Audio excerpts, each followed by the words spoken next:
Abandoned by the U.S. and threatened by Turkey, the Kurds turn to Bashar al-Assad for protection, and the Syrian army says it's now in control of the Kurdish-held city of Manbij. But is it? How would that change the dynamics of the nearly 8-year-long war, and how will Ankara react? This is Inside Story.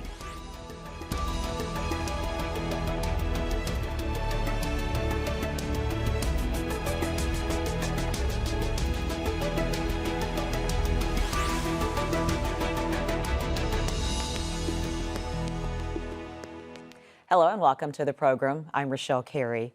The northern city of Manbij is one of the last remaining flashpoints in Syria's war, and yet another example of the complicated Syrian jigsaw puzzle.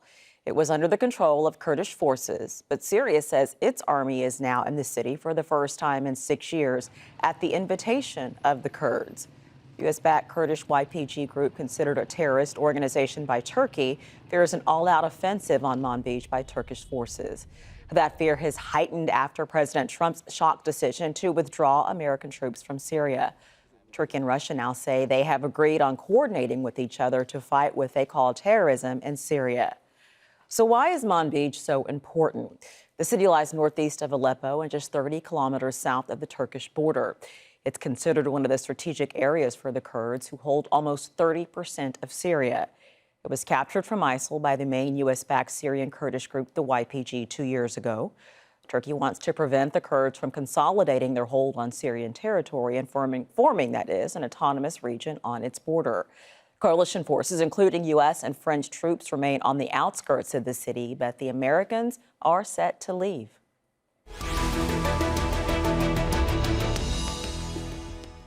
Let's bring in the panel now. Joining us on Skype from Istanbul, Mehmet Çelik, managing editor of Daily Sabah newspaper in Moscow, Dmitry Babich, political analyst at Rossiya Sagonya News Agency, and in Beirut, Elias Farhat, retired Lebanese Army general and strategic analyst. All of you, welcome to the program. So apparently this request by the YPG for Syrian forces to return took American officials by surprise. But should they have been surprised, Mehmet? Well, I mean, I don't think they should have been surprised. They should have known their partner on the ground much better. But given the fact that this is a terrorist group, I don't think it's surprising for anyone for them to be aligning or attempting to align with whomever they can or whomever they would find support from. At the same time, the U.S. should be surprised that they're aligning or they're seeking support of Assad regime, which the U.S. has been, directly or indirectly trying to get rid of from the beginning, and Assad regime, which has been supported by Russia, which the U.S. sees as the main rival in Syria. So. Yes, they shouldn't have been surprised, but it comes as a surprise because, I think they ultimately turned a blind eye to what the YPG actually is in Syria, or what the PKK is in the region as a whole. So they may have been surprised by this, but I don't think it's they shouldn't be surprised for the fact that once the U.S. pulls out its support, the YPG will seek new alliances in the region to ensure it can maintain its position on the ground. Okay, and to be clear, that what you're saying, that is the position of Turkey. That's how they characterize the YPG and the PKK. Everyone doesn't necessarily, but that is definitely what the position of Turkey is. So, Dmitry, let me ask your thoughts on this. Should the U.S. have been surprised that the YPG made this move? I mean, what options did they have once the U.S. decided that they were going to announce they were going to pull out? Well, I think only the inattentive readers of Western press should be surprised. Because if you look even at the newspapers like New York Times or the Washington Post or the French newspapers like Le Figaro, they have been demonizing the Assad regime for years. And in reality, they were not telling the whole truth. The Assad regime may not be perfect, but the alternative is terrible. And the alternative is the Islamists, the so-called Islamic State, and other militant groups such as Jabhat al-Nusra and others. But are they really? So I think it's not surprising that the Kurds. But that comparison you're making. Can I finish? I will just. It won't take a long time before I. Absolutely. It won't take a long time. So even if you read attentively the Western press, you will see that starting from 2013, the Western press started to acknowledge that the main enemies of Mr. Assad were actually the Islamists, very cruel, dangerous people. And the other truth that the United States and the European Union have been hiding is that the Turkish forces are feared by the Kurds in the north of Syria. They are despised by the Syrian government forces and by a lot of Sunni Arabs. So it's not surprising that when the Kurds were put before the option, either the old, very well-known Assad government or Mr. Erdogan, they have chosen the government of Mr. Assad. As for the official position of Turkey, as far as I understand, it's not so crude as the previous speaker has presented it. We are hosting now the Turkish foreign minister and the Turkish minister of defense here in Moscow, and they say that together with Russia and with Iran, Turkey will continue working on the new constitution of Syria. And let me remind you that the Turkish foreign minister Çavuşoğlu a few days ago said that if Mr. Assad is elected at an honest election with alternative candidates, Turkey will recognize him. That is a huge shift in the position of Turkey. Mr. Babic. Let me remind you that Mr. Erdogan was a friend of President Assad until 2011. Okay, Mr. Babic, you said it wouldn't take long, but I want to get Mr. Farhart and I want Elias to have some say-so in this. If you've been listening to what Dimitri said, I'd appreciate your take on that, his saying that Bashar al-Assad is the best alternative for Syria. The YPG is a Kurdish organization, a military, security, and even administrative, was created on the end of 2011 when the event starts in Syria. They were equipped, trained, and organized by the United States and supported in their war against ISIS by the United States war pains for a long time. And the Kurds did not imagine one day that the United States will abandon them in some day. Now it happened that the United States abandoned them without telling them where do they go.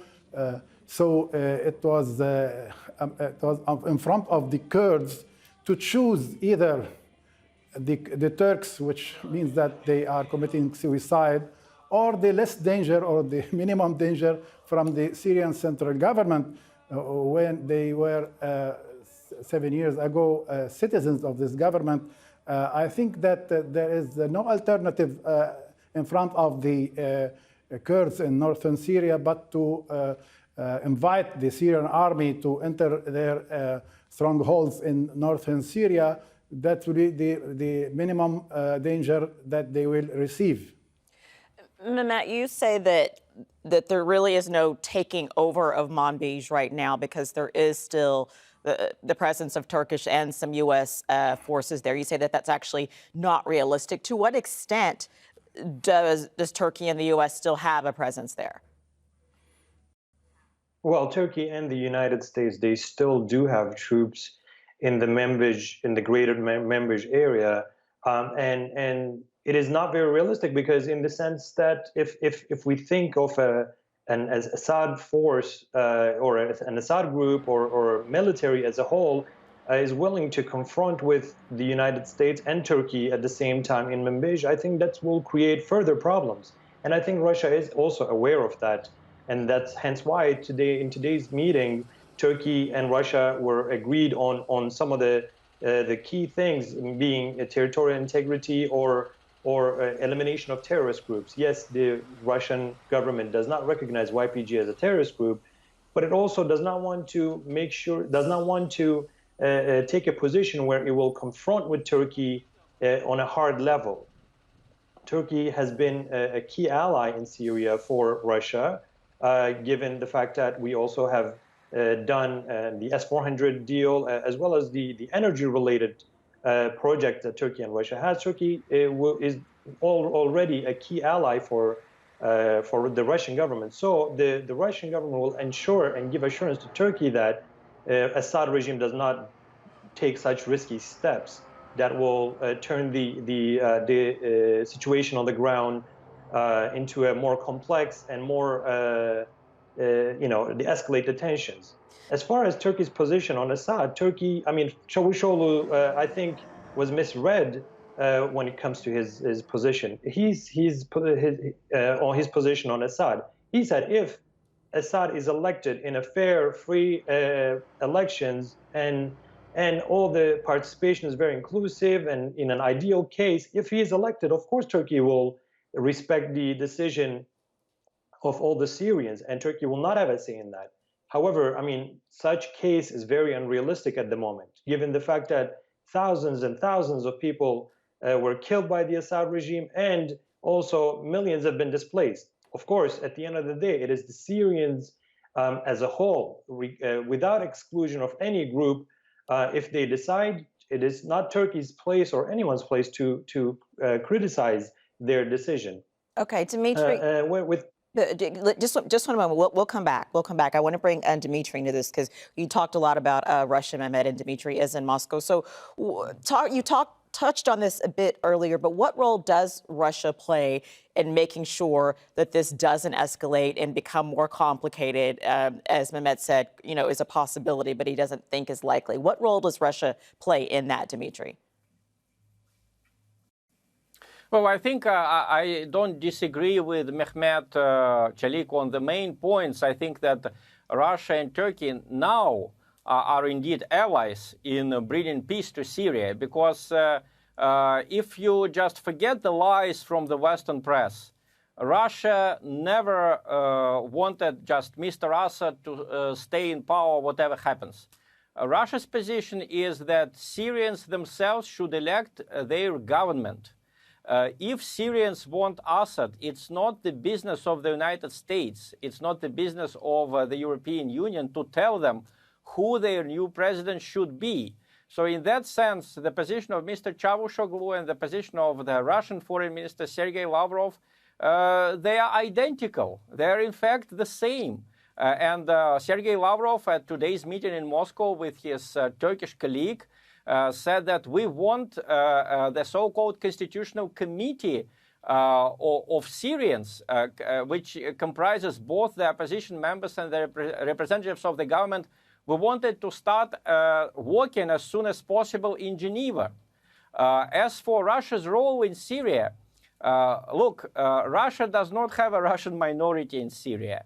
Historically, Syria was never a part of Russian Empire. So we don't want to force anything on Syrians.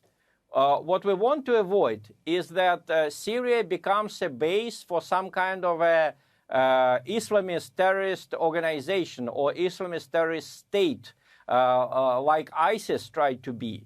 Let me remind you that thousands of Russian citizens, unfortunately, who became militant Islamists, they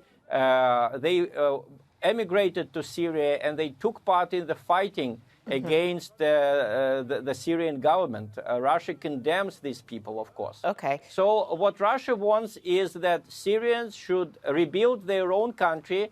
The Syrian government should control the territory that is legally and that they should Syrian. Decide who they want their leader. And we see now that the Turkish side doesn't object. If there is no terrorist state on the territory of Syria, both Russia and Turkey are happy to leave Syria in Dimitri, the borders that it has Dimitri, now. Thank you. Elias, let me bring you into this. The Kurds, say that they feel betrayed by Donald Trump. Should they be? Are they? Yes, they are betrayed.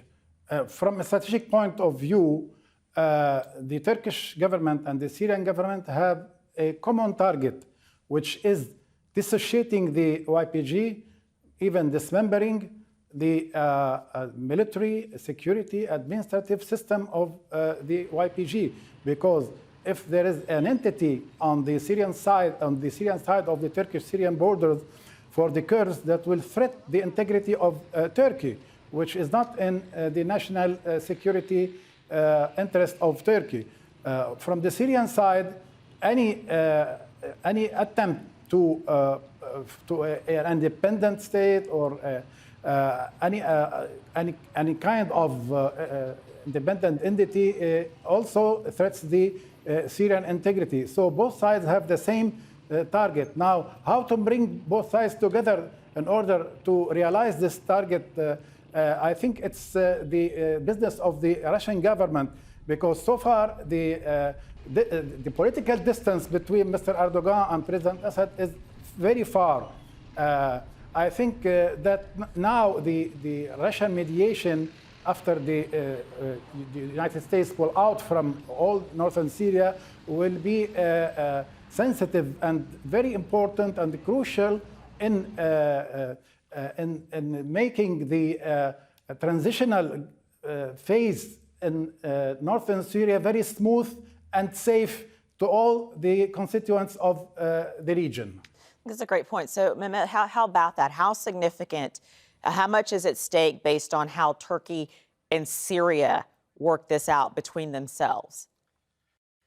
Well, I think Turkey has a few points that it has been arguing from the very beginning. First of all, it does not want any terrorist group establishing some sort of de facto autonomy along its border, particularly the YPG, given the fact that there is a very close link between PKK terrorist organization and the YPG, and also any sort of other extremist groups along its border, because these will constitute, like the previous speaker said, national security threats to its citizens. Other than that, Turkey wants to establish some sort of stability. Turkey wants to be part of the establishing stability in Syria, because we are hosting nearly 4 million Syrians in our country, and that they need to eventually they need to be able to go back to their homes once they lived in.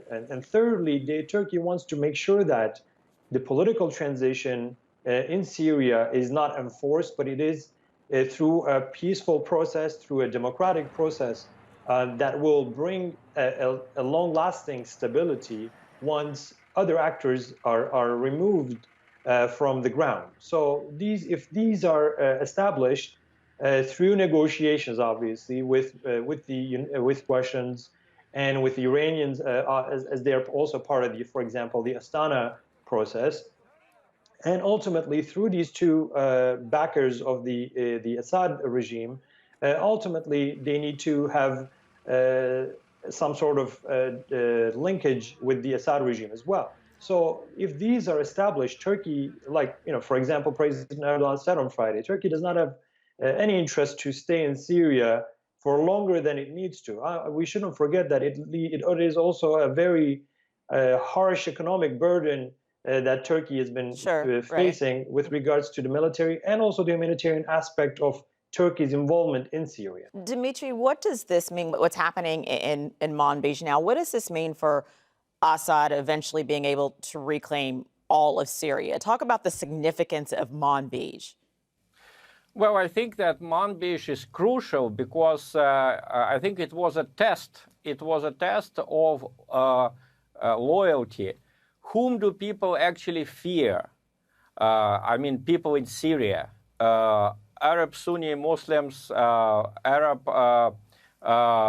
Alawites, Christians, Turkmens. Whom do they fear most?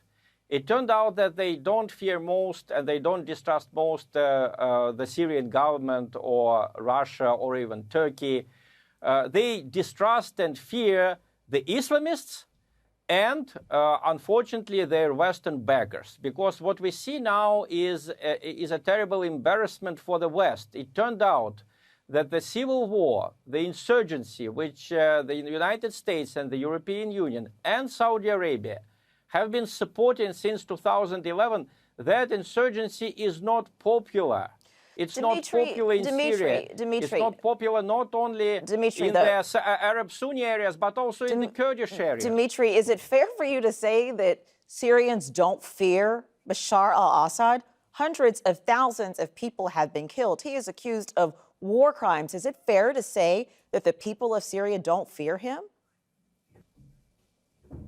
Well, I think that if he had not been popular, if he didn't have the support of a huge part of the population, he wouldn't be able to reclaim 90% of the territory now. If he were popular, there would not have been a civil war to start with. In Manbij would not have surrendered to him. Okay, let me bring in. The civil war was started mostly by the foreign agents, including some people from Saudi Arabia and from Libya. So that's your assessment. I'm going to bring in Elias now because that's said without any evidence. That's your opinion, Elias. What do you think about what it is the Syrian people want now? The Syrians they want peace and stability in Syria. They want a central government. They want an administration. They want public services, public works. They want schools, universities, public health. They want an integrity to their country. This is what they want, and this cannot be achieved unless Mr. Assad and his government, whoever was this government, stayed in power. That will depend upon elections, fair and just elections in all Syria, where all parties concerned take part in these elections. As to the killings, what is now in the media, most of the people killed in Syria killed by Al-Qaeda affiliated groups and by ISIS. And most of the burned cities are burned by those people. I am aware that the Syrian Air Forces bombed many places in Syria, but and that there are people that are going to prison and disappearing. Until now, the army was in the defensive and lost most of the country under the attack of ISIS and Al-Qaeda affiliated groups. So this is shadowed in the media, the role of Al-Qaeda affiliated group in northern Syria and on the borders of Lebanon and in southern Syria, and the role of ISIS in destroying Syria in the east and in the Badia. So now the Assad regime got rid of most of those. Still some remnants in Idlib. It needs some cooperation with Turkey and Russia in order to get rid of Hurras ad-Din, guards of religion, and al-Nusra, which is the Al-Qaeda in Sham, in Syria. So, there should be a cooperation between Russia, Turkey, in order to get rid of the remnants of these terrorist organizations. Okay. And they should meet with the Turkish obsessions about the YPG as an organization constituting a threat to Turkey. All right, Elias. Mehmet, let me let you have the final word, and we really are out of time. But the final word is: do you think that we are now any closer to the civil war being over? Well, I think we are closer than what we were before. However, I just want to make a very short comment. I think to Syrians, to the average Joe on the street who were, before 2011, what Assad is to them is not what Assad is to them right now. Okay, so I think that's a very clear fact that we need to acknowledge. And what when it comes to the threats to the average Syrians, Assad is as threatful as many other extremist groups on the ground, be it the YPG, be it the Daesh or other extremist groups. Okay. However, Assad has the chance to reconcile, but he will not be able to cover the war crimes he committed. All right, that will be the last word. Mehmet, thank you very much. Mehmet Çelik, Dmitry Babich, and Elias Farhat. Gentlemen, thank you all for the discussion. And thank you for watching. You can watch the program again anytime. Go to our website, aljazeera.com, for further discussion. Go to our Facebook page. That's facebook.com/AJ Inside Story. And you can also join the conversation on Twitter. Our handle is @AJ Inside Story. For me, Rochelle Carey, and the entire team. Bye for now.